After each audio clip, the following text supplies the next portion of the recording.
How to set up and use WeChat Wallet. Let's jump right into the steps.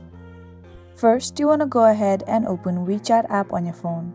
Make sure you are logged into it. Now tap on the plus sign that is on the top right corner. Tap on Money. Put a check mark on you have read and agree to the payment user service agreement. Tap on Enable Now. Tap on Add a card. Real name authentication, tap on Verify. Go through all the privacy policy and then tap on Agree. Make sure you have turned on the toggle button before that. Now here, enter your name, your gender, ID type, ID number, and ID effective date, expiry date, occupation, and address. After that, you need to tap on Next.